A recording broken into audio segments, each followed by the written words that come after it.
안녕하세요. 캐나다에서 ADHD 진단을 받고 1년 4개월째 약을 복용 중인 치치입니다. 이 영상을 찍기로 마음먹은 지 벌써 1년 반이 넘었는데 이제야 실행에 옮기게 되네요. 조금 늦어졌지만 그동안 쌓인 데이터들로 더 많은 이야기 들려드릴 수 있을 것 같아요. 그래서 이제 ADHD 진단을 받아야 될지 말지 고민되시는 분들도 많으실 거고 약 복용 문제에 대해서도 이제 고민하시는 분도 많으실 텐데요. 특히 저처럼 해외에 있으신 분도 있으실 거고요. 그래서 제가 검사를 받게 된 계기, 증상들, 진단받은 과정들, 그리고 어떤 약을 처방을 받았고 지금 1년 반 지난 지금은 어떤 상태인지 그런 부분에 대해서 좀 공유를 좀 해드리려고 해요. 많은 도움 되셨으면 좋겠습니다. 이제 먼저 ADHD라고 하면 갑자기 발현되는 문제가 아니잖아요. 어렸을 때부터 분명 증상이 있었고 그게 성인이 되어서까지 지속되는 부분이다 보니까 검사를 받으러 가니 이제 저 같은 경우도 어렸을 때 어땠는지에 대해서 많이 물어보시더라고요. 그래서 저도 과거를 조금 돌이켜보게 됐는데 저 같은 경우는 어렸을 적부터 굉장히 활발했고요. 궁금한 것도 많았고 이리병 저리병 성격이 굉장히 밝은 아이였어요. 그래서 육아 레벨은 절대 쉽지 않은 아이였다 라고 결론을 내릴 수 있을 것 같은데 그러다가 이제 유치원 초등학교를 들어가면서 이제 부모님들이나 선생님들한테 집중을 잘 못한다, 좀 산만하다라는 얘기를 좀 들었던 기억이 조금 있어요. 하지만 일상생활에 크게 문제가 되거나 하는 부분은 없어서 부모님도 치료를 받게 할 생각은 필요성을 많이 못 느끼셨다고 하더라고요. 그래서 충동성에 관해서는 저는 할 말이 있는 게 있었어요. 예를 들어서 어렸을 때 답도 모르면서 저요 손 들고 전에 발표하려고 그러고 그리고 노래 부르거나 이런 대화가 있었던 것 같아요. 노래 부를 줄도 모르면서 나가겠다고 그랬던 기억이 조금 있는데 그 부분은 이제 나이가 들면서 좀 자라가면서 부끄러움이라는 걸 조금 배우고 나서는 많이 줄어들었어요. 다행히도. 그래서 크게 삶에는 많은 불편함을 느끼지 못했던 것 같아요. 이제 크게 ADHD를 받아야겠다. 라는 부분은 많이는 못 느꼈어요. 있겠구나라는 생각은 했지만, 특이점이라면은 어렸을 때부터 엄마한테 눈을 깜빡인다고 많이 혼났어요. 눈을 막 안면 근육이 막 당기는 느낌이 들어요. 그래서 막 그러면서 많이 혼났어. 안면 틱이 조금 있었는데 어느 순간부터는 이제 엄마랑 있는 시간이 많이 줄어서 그런 건지 이제 주변에 저한테 그거에 대해서 얘기를 하는 사람들이 많이 없어서 저도 많이 잊고 있다가 몇 년 전에 운동을 시작하면서 찍은 영상을 보다가 내가 안면 틱이 있구나 보는데 계속 깜빡깜빡거리는 거예요. 이제 그때부터 이제 다시 알게 돼서 조심을 하려고 노력은 하고 있죠. 노력은만 노력한다고 되진 않아요. 아무튼 긴장할 때 조금 더 많이 나오더라고요. 그래서 아무튼 별 문제 없이 남들처럼 학교 다니고 일하고 그렇게 큰 별 문제 없다고 생각을 하다가 문제가 있어도 이제 제 역량 부족이라 생각하거나 제 성격에 있는 제 성격 문제라고 하고 자책을 조금 많이 했었죠. 근데 성인 돼도 지금 생각해보면은 뚜렷한 증상 몇 가지는 확실하게 얘기할 수 있을 것 같아요. 첫 번째로는 다른 사람, 그러니까 대화를 할 때 다른 사람 말을 먼저 내가 끊는다. 이게 말을 끼어든다는 얘기가 아니라 그 상대방이 이제 무슨 말을 할 것 같아. 무슨 말을 하고 있는 것 같아. 그럼 제가 그걸 끝맺어주는 거예요. 기다려야 되는데 내가 유추를 한 다음에 내가 도와주는 거라고 생각하면서 이거? 저거? 하면서 발을 자꾸 툭툭 던지는 거. 참을성이 없어서 그런 것 같아요. ADHD 증상이라고 지금 와서는 확실히 그런 거였구나라는 생각이 조금 들고요. 두 번째는 걸어 다닐 때 여기저기 많이 부딪혀요. 많이 부딪혀요. 막 차고 다니고 막 부딪히고. 그리고 어떤 영상에서 최근에 봤는데 그 상대방이 이제 앞에서 맞은편에 상대방이 이제 사람이 걸어올 때 어깨를 이런 식으로 빼면서 피하는 거. 잠깐 멈췄다가 이렇게 살짝 가면 되는데 그게 아니라 걸어가면서 어깨빵 하는 거. 부딪히진 않지만 그렇게 자꾸 걷게 되더라고요. 전 남들 다 그럴 줄 알았어요. 이제 예전에 뭐 아르바이트 할 때나 막 좁은 동네 다닐 때도 막 전 다들 그럴 줄 알았는데 이게 증상 중에 좀 하나라고도 얘기를 하더라고요. 그리고 뭐 손 이렇게 걷는, 이렇게 자는 거. 저 정말 이렇게 자요. 옛날에 항상 이러고 잤어요. 얼굴 이렇게 되고, 이렇게. 근데 증상 중에 하나라고 하더라고요. 걸어다닐 때도 사실 지금 손도 막 이러잖아요. 근데 손도 막 진짜 이러고 내려야지. 이제 봤으니까 내려야지. 근데 이제 슬슬 올라올걸요 아마. 그리고 이제 뭐 세 번째 같은 경우는 제 머릿속에 잡생각이 좀 많다. 데이드림이라고 하잖아요. 데이드림. 저는 남들도 다 이러고 사는 줄 알았어요. 저 여기저기 머리에 요런 저런 생각들이 막 떠올라요. 그 생각이 꼬리에 꼬리를 물고 저는 남들도 다 그러고 사는 줄 알았어. 생각을 하잖아 사람들이. 다 그러고 사는 줄 알았는데 약을 복용하고 나서 정말 퓨즈가 끊어진 것처럼 다 끊어지고 나서야 내가 정상은 아니었구나. 이렇게 많은 생각들이 오가는 게 정상은 아니구나 라는 거를 깨닫게 되었습니다. 그래서 20대까지도 불편함을 못 느끼다가 왜 진단을 뒤늦게 받게 되었냐 이제 말씀을 드리자면은 제가 20대 초반에 캐나다로 이민을 왔어요. 이제 늦은 나이가 돼서 캐나다에서 대학 공부까지 다시 시작을 하게 됐는데 이민 후에 그것도 제가 평생 문과였는데 수포자였는데 무려 컴퓨터 사이언스를 전공을 하게 됩니다. 한국에서 배워본 적 없던 미적분을 배우고요. 이산수학도 배우고요. 뭐 이것저것 정말 많이 배웠어요. 굉장히 힘들었습니다. 정말 한국 대학이랑 시스템 자체가 다르더라고요. 저도 한국에서 대학을 나왔지만 정말 달랐어요. 정말 내 학기 빨래 짜듯이 꽉꽉 쥐어짜지는 그런 기분이었는데 학교를 다닌 지 한 2년 반쯤 됐을 때 정신적으로 굉장히 힘들어지더라고요. 어느 순간 공부를 하는 게 힘든 게 아니라 책상 앞에 정말 12시간 넘게 앉아있는데 앉아있는 만큼 머리에 안 들어오는 거예요. 뭐라고 형언할 수가 없어요. 머리에 안개가 낀 느낌이라 그러나? 지금 와서야 이제 이게 브레인포그라고 이제 알고는 있는데 그때 당시에는 뭔가 이상하다가 이건 뭔가 잘못됐다는 생각이 계속 들더라고요. 그래서 어느 날에 도서관에 앉아있다가 정말 이러다가 사람 미치겠다. 이래 사람이 미치는구나 싶어가지고 앞에 앉아있던 친구한테 저보다 조금 나이가 많은 친구였는데 그분한테 이제 얘기를 했더니 학교에 클리닉이 있는데 한번 가봐라 말씀을 하시더라고요. 그래서 즉시 달려갔죠. 저는 행동력은 굉장히 빠릅니다. 그래서 당장은 의사 면담은 안 된다고 하더라고요. 근데 이제 간호사랑 이제 면담을 좀 하고 최대한 빨리 다음 주에 예약을 잡아줄 테니까 일주일 동안 뒤에 다시 오라고. 그리고 이제 진단 전에 이제 그 테스트지가 있는데 그거를 미리 주시더라고요. 다음 올 때까지 작성해서 오라고. 그래서 이제 일주일 후에 의사 선생님 면담을 했죠. 우울증 진단 테스트랑 ADHD 진단 테스트가 둘 다 있었는데 이제 우울증은 아닌 것 같다고 아니면 이제 그냥 시즈널 그냥 날씨 때문에 그때 이제 겨울 올 때였거든요. 약간 그런 게 아닌가 이제 말씀을 하시는데 ADHD 살짝 의심이 된다고 말씀을 하시더라고요. 자기가 해줄 수 있는 건 부프로프용 같은 비자극제 계열 약물은 처방해줄 수 있고 ADHD 약물은 처방해줄 수 없다. 하지만 다음 진료까지 내가 처방을 해줄 테니 복용을 한번 해보는 게 어떻고 이제 다음 주에 다시 한번 얘기를 해보는 게 어떠냐라고 이제 말씀을 하시더라고요. 그래서 이제 저는 지푸라기라도 잡는 심정이니까 오케이 해서 약을 복용을 받았죠. 이제 비자극제 계열 약이고요. 우울증 치료제로도 이제 많이 사용이 되는 약이에요. 근데 저 같은 경우는 약은 정말 안 받았어요.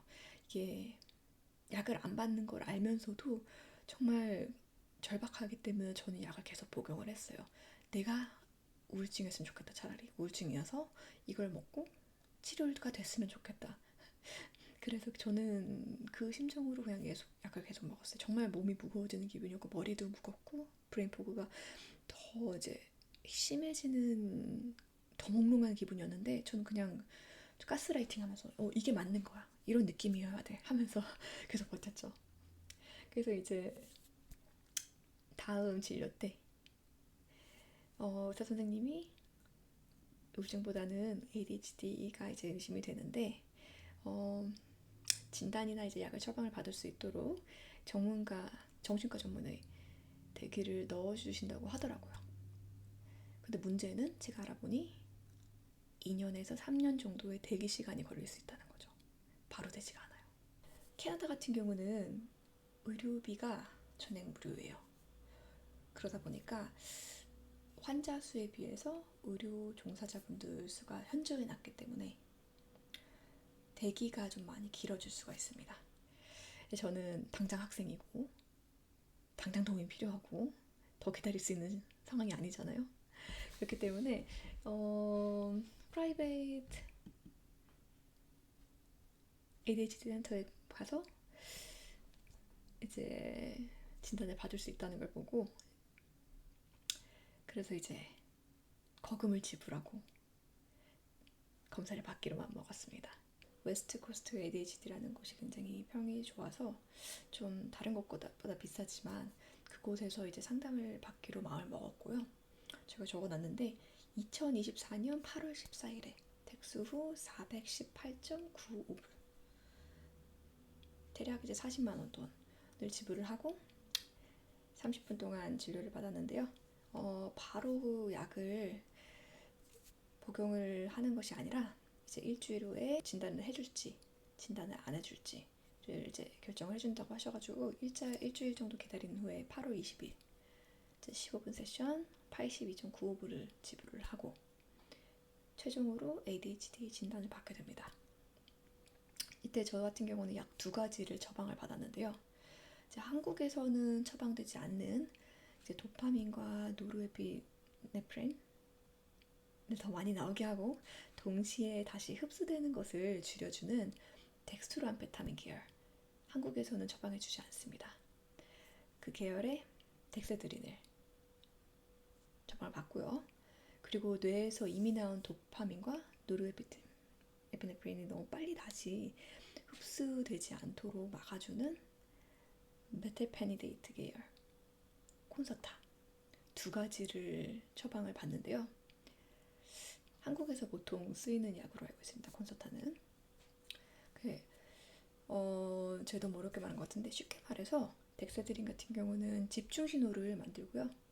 그거를 유지를 해주는 집중이 이제 확 올라오는 느낌을 받는 약이고 콘서터 같은 경우는 이제 이미 있는 집중 신호를 이제 그냥 오래 유지할 수 있도록 해주는 약이에요. 그래서 덱세드린은 뭐 심장박동수까지 올라간다던가 아니면 불안하다던가 뭐 식욕불안 뭐 이런 게 사이드 이펙트로 있을 수 있다고 얘기를 하고요.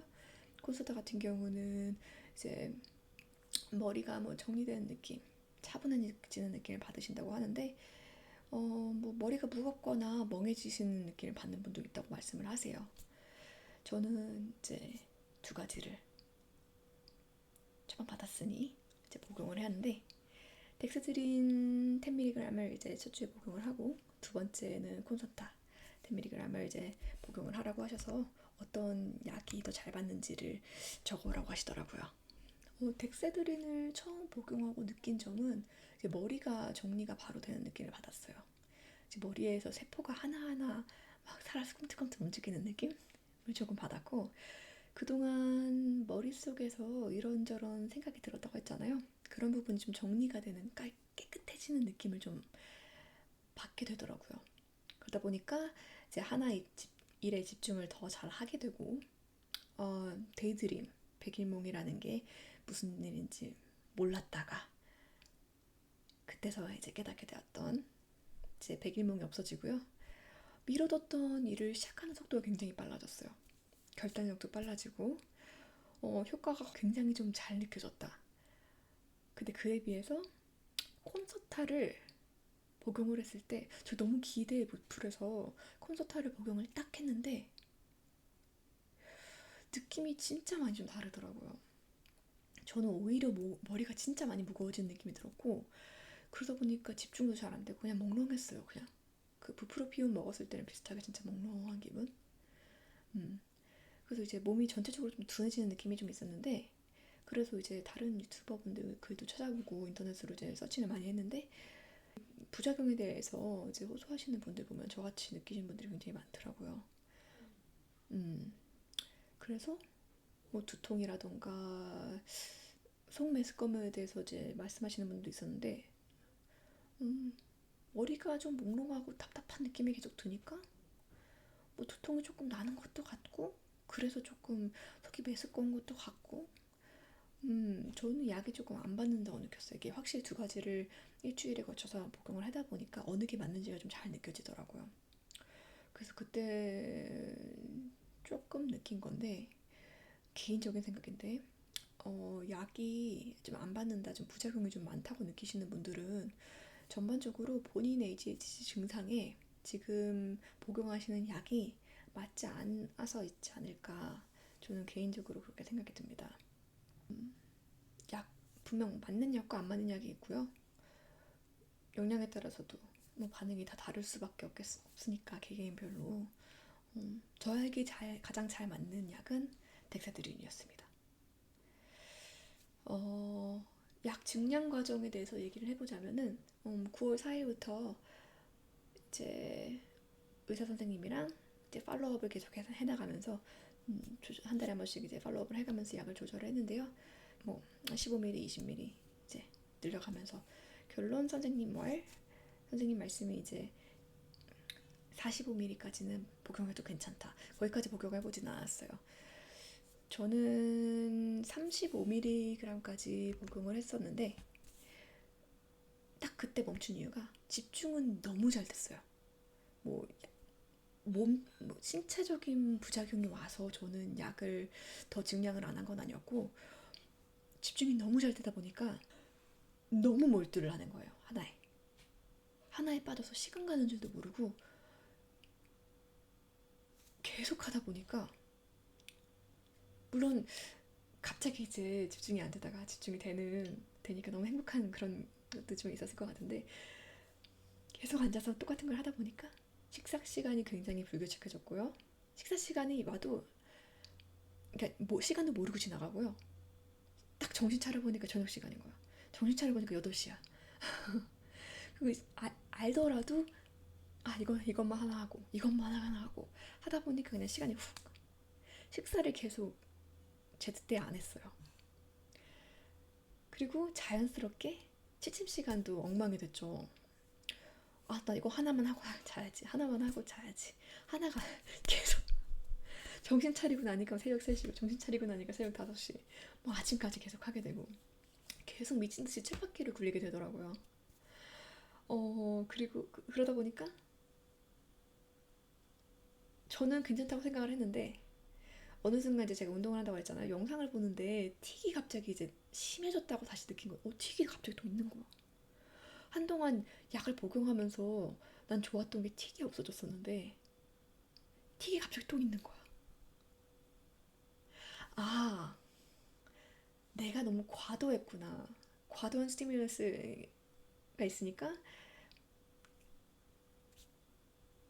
역효과가 나는구나. 그래서 이제 제 최대 복용량을 30mg으로 낮췄죠. 지금은 이제 원래 이제 20ml에서 30mg에서 이제 왔다 갔다 하다가, 지금은 방학 기간이라서 지금 15mg으로 좀 줄였는데, 어, 약 덕분에 제 일상 루틴이 많이 잡혔고요. 일하는 게 굉장히 수월해졌어요. 고질적인 문제였던 브레인포그는 고쳐지지 않았었는데, 그 부분은 이제 건강 문제, 이제 염증 지수 부분에 대해서 제가 다음 영상에서 꼭 다루도록 할게요. 아무튼 이제 ADHD 약이 모든 문제들을 해결해 주지는 않아요. 약을 복용한다고 드라마틱하게 좋아지지는 않으니까 너무 기대는 하지 마세요. 대신에 이제 내가 일을 하고 싶은 의욕이 있고, 내가 앞으로 나아가려고 할 때 그거에 연료를 살짝 부어주는 역할을 하기는 합니다.